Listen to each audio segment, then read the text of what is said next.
শাসক পক্ষের লোকেরা প্রশ্নটা আগেই তুলেছিলেন যে শুধুমাত্র দেশের শিক্ষামন্ত্রী ধর্মেন্দ্র প্রধানের পদত্যাগের মধ্য দিয়েই কি ভবিষ্যতের প্রশ্ন ফাঁস রুখে দেওয়া সম্ভব। অবশেষে কিন্তু শিক্ষামন্ত্রীকে পদত্যাগ করতেই হলো, আর তার এই পদত্যাগের পরেই ওই প্রশ্নটা কিছু মহল থেকে আবার উঠে এসেছে। শুধু তাই নয়, প্রশ্ন উঠেছে ছাত্র জনতার এত বড় ঐতিহাসিক আন্দোলন বিজয়ের পরও কংগ্রেস আমল থেকে চলে আসা নানা শিক্ষা দুর্নীতি সহ বিজেপির শাসনে গড়ে ওঠা প্রশ্ন ফাঁসের চালিকা শক্তি শিক্ষা মাফিয়া চক্র কি এবার নির্মূল হবে? আজ শিক্ষা তো মহার্ঘ পণ্যে পরিণত হয়েছে।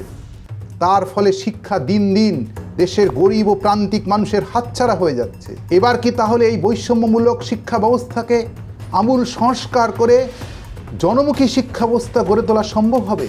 আর কেন্দ্রের সরকার কি সেই পথে এবার হাঁটবে? এইসব জরুরি প্রশ্নের উত্তর এবার খুঁজে দেখা যাক।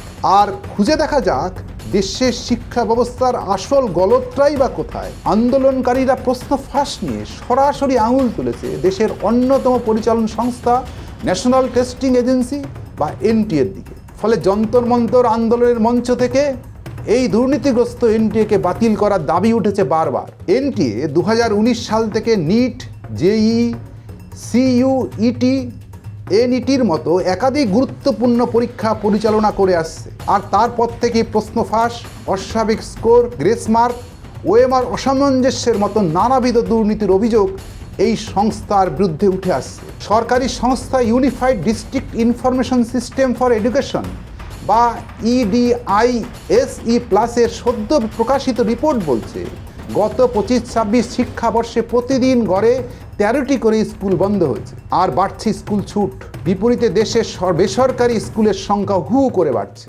তথ্য বলছে এই বৃদ্ধির হার প্রায় 30-40%। এখন প্রশ্ন হচ্ছে, দিনকে দিন দেশের সরকারি শিক্ষার এমন বেহাল অবস্থা হচ্ছে কেন? প্রথম কারণ হচ্ছে স্বাধীন ভারতে শিক্ষা খাতে বরাদ্দ প্রতিনিয়ত কমছে। 1990-91 অর্থবর্ষে শিক্ষা খাতে বরাদ্দ হয়েছিল জিডিপির মাত্র 2.97%, আর চলতি অর্থবর্ষে কেন্দ্রীয় বাজেটে শিক্ষা খাতে বরাদ্দ করা হয়েছে জিডিপির মাত্র 2.6%। ফলে এদেশে পরিকাঠামোর অভাবে স্কুলগুলো ধুঁকছে এবং একের পর এক বন্ধ হচ্ছে।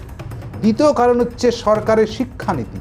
কেন্দ্রীয় সরকারের জাতীয় শিক্ষানীতি 2020-তে স্পষ্টভাবে বলা হয়েছে যে শিক্ষায় বেসরকারি খাতের অংশগ্রহণ বাড়াতে হবে, পাবলিক প্রাইভেট পার্টনারশিপ অর্থাৎ পিপিপি মডেলকে উৎসাহ দিতে হবে। অর্থাৎ সরকার নিজের কাঁধ থেকে শিক্ষার দায়িত্বকে পুরোপুরি ঝেড়ে ফেলতে চাইছেন, আর তা ব্যবসায়ীদের হাতে তুলে দিতে চাইছে। শিক্ষা মহলের একাংশের অভিযোগ, শিক্ষা ব্যবসায়ীদের মুনাফার অঙ্ক বাড়াতেই নাকি সরকার ইচ্ছাকৃতভাবে সরকারি শিক্ষা ব্যবস্থাকে ধ্বংস করার চেষ্টা চালাচ্ছে। সাম্প্রতিক নিট প্রশ্ন ফাঁস ও শিক্ষা দুর্নীতির বিরুদ্ধে গড়ে ওঠা ছাত্র আন্দোলনে দেশের শিক্ষা ব্যবস্থার আমূল পরিবর্তনের দাবিও উঠে এসেছে। এ প্রসঙ্গে শিক্ষা মহলের একাংশ মনে করেন শিক্ষা আন্দোলনের পরবর্তী ধাপ হওয়া উচিত এনটিএ সহ জাতীয় শিক্ষানীতি 2020-কে বাতিল করতে সরকারকে বাধ্য করা।